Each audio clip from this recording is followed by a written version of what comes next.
So we usually use a local sweep company who come in and sweep the flue, and it costs around £50, maybe a little bit more. But we've got 2 flues in the house, and you know, if you're doing that once or even twice a year, this is running every single day, so we should really sweep it twice a year.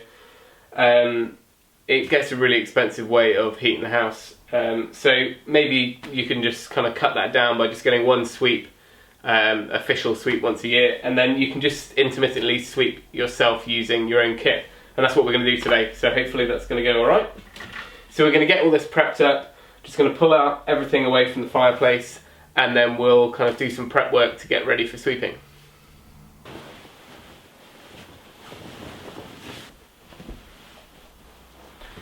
I think this old dust sheet's actually going to make more mess on the carpet than if we didn't use one, but it's best to have something down, I guess. Just it's the black soot, you know, that I'm worried about. Okay, right, so I'll run you through all the bits I'm going to use, and hopefully give you an idea of how it works. I've only used it once before. I used it on the flue which comes out of our pellet boiler, and it was fairly straightforward. But out there I was in the garage, so I wasn't too worried about a little bit of dust. Whereas in here, the key is to kind of seal everything off. So I'm going to take the door off. I think it just lifts off, and then we're going to sheet up the front door of the stove, and then we'll kind of feed our rods through a little hole in that. Okay, that was pretty straightforward. So in our model we can sweep through the flue. So there's a baffle in the top here, which I think just lifts out.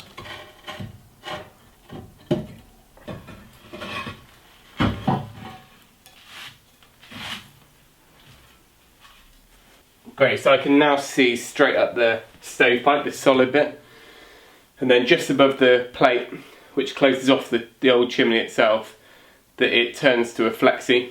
And the flexi flue is 6 inches again, goes straight up. So it's a really, well, there is a bit of a change in direction further up, but it's quite a straightforward flue. In the biomass boiler, it's a smaller flue. It starts off at 4 and then jumps to 5, and it kind of goes up through the wall, but there's at least 2 bends. And if I was to try and use the drain rods, like the traditional rods in there, there's no way it would have got through. And the sweep door is tiny on that one as well. This one I could probably get away with using the old-fashioned rods, but as we've got this, we're going to use this method. So the next thing to do is we're going to get a bit of plastic. I've got some damp-proof membrane, and kind of cut a piece that we can seal to this door. We're just using some masking tape, I think. Should do it. I've got a dust mask as well, hoping I'm not going to need it, but it's probably best to put one on. I used the shop vac in the other room, in the garage, which did help out there, but because we're sealing off the front here, I'm going to try and do this with no kind of big vacuums, because most people aren't going to use one, and they're not really going to want to use their household vacuum. They come in I think an 8-metre kit, and you then order additional rods. So we've got an 11-metre or 12-metre kit here. So the first one that goes up is this guy here. All of these rods are the same. They're like a extruded plastic sort of fibre, and they're really flexible, so you can kind of get up through the bends, and they're much thinner than the big drain rods. So the end here is like almost like a strimmer, and that spins around at the speed of the drill and whips all the creosote and ash and anything that's built up there, all the soot, and of course that falls down the flue. So this actually spins pretty fast. This will do up to 10 or 12 inches, I think. All of these flues are 5 or 6 inches, so I've just left them as they are. You can trim them down apparently if you want it on a really narrow flue, but this seems to be fine. And then the end of this is balled over. I don't know if you can see that. So it doesn't like catch on anything. I'm kind of making this up a little bit as I go along, but I'm going to put this up into the flue pipe. So there's already bits falling down there. So what we want to do is get our plastic taped on now.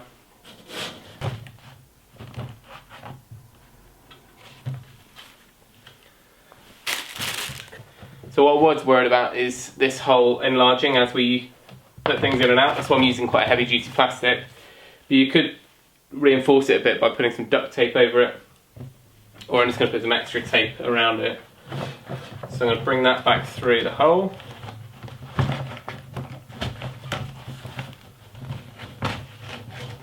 You want that hole, I guess we want that as tight as we possibly can around the rod, because otherwise ash is going to come out of there. Alright, now we need to tape up everywhere. I reckon this is one of those things that you put all the effort into the prep, you're going to have a lot less to tidy up afterwards, so we'll do this properly, I think. And then anywhere else you think anything might come through, like around those hinges,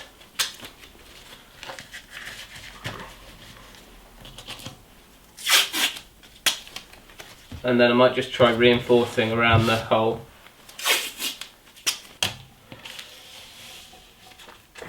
Okay, that's pretty drum tight. I can't see much getting through there at all. So you can kind of get the idea now. We're going to feed these rods in, kind of whiz it as it goes up. When we get to this point, we'll connect the next one on, and then we'll buzz another meter up, and we'll just kind of keep going like that all the way to the top, and then we'll do the same in reverse on the way back out. Okay, so like I said, the other thing is a dust mask. And you're only going to need a dust mask if there's any dust coming into the room. And the whole idea of taping it like that is there's going to be no dust. So it's up to you, but you know, wear a dust mask if you think you need one. So how the system works is you have a little Allen key, which is simply just a point to disengage the little lock on each spigot on the end of each one. So if I show you, on the end of this one, we've already got a hex attachment to put into our drill. So we can put that one in.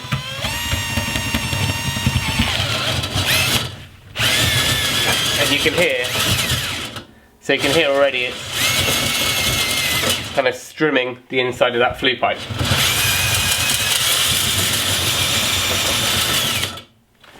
So when we get to this point, we take it out of the drill, and then you just need to kind of find, there's a little point on here which you have to push to disengage the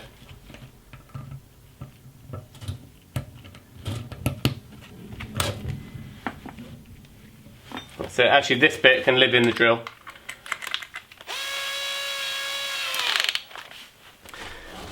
And then it's just a case of putting the next one in, push the little button, that locks in, and it kind of locks twice, so there's no way, because the last thing you want is it coming apart in the chimney. That'd be a nightmare. Okay, and then we put the drill on the other end. So we just got a meter, we're doing a meter at a time. So we'll just push the drill in, give it a turn, wait for it to lock, and then we're just going to go and feed that meter up.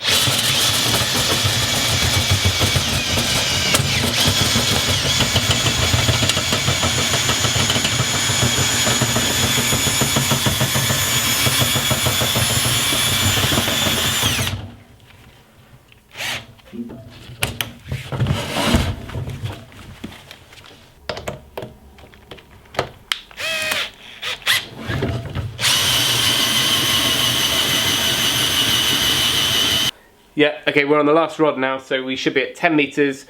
The flue is about 10 meters, plus we've got a little bit of stovepipe here, so we should hit the top at this point. And of course, if you weren't sure, then you could just have a look outside and have a look up on the roof. And even if you've got a cowl on there, you should see the bright orange kind of filaments of that strimmer bit on the end. So far so good. I put my phone down, because I figured that's a nice glossy surface, and there's a very, very, very tiny amount of dust on there, but that's probably from me messing around here. I don't think anything's actually come out of the flue at all. And that hole's got a tiny bit bigger, but nothing really to be concerned about.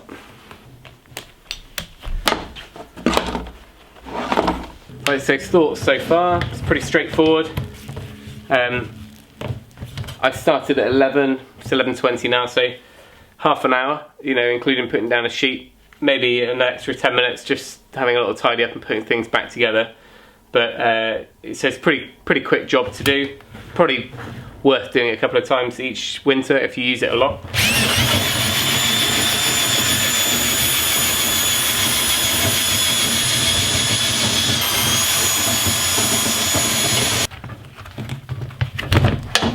They're a bit fiddly. So the only downside, I think, is just how fiddly they are to take apart on the way down. But maybe there's just a knack to it I haven't worked out yet.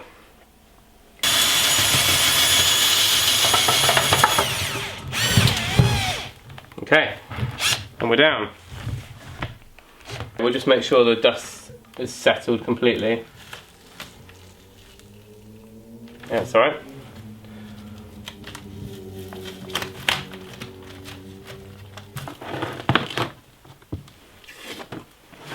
So that's our last rod with the brush on it.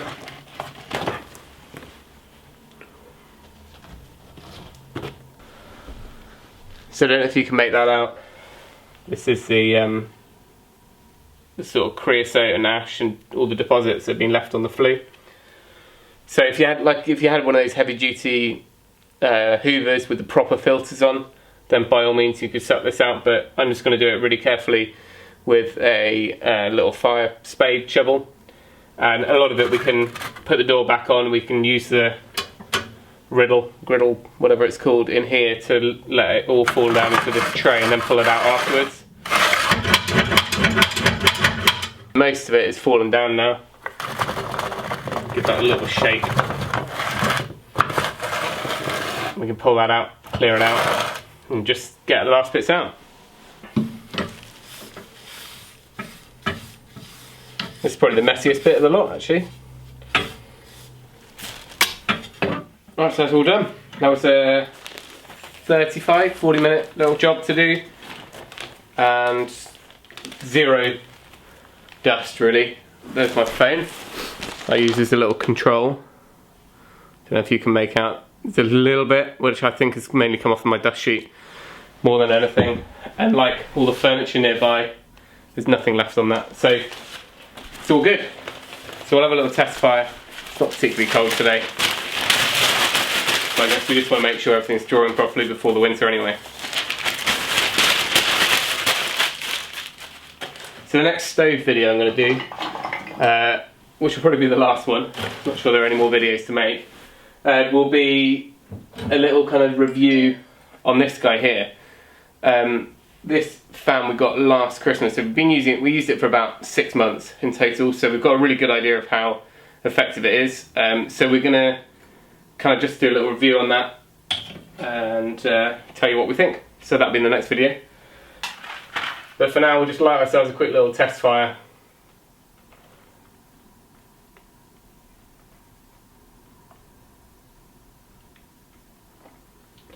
And make sure everything is tickety-boo.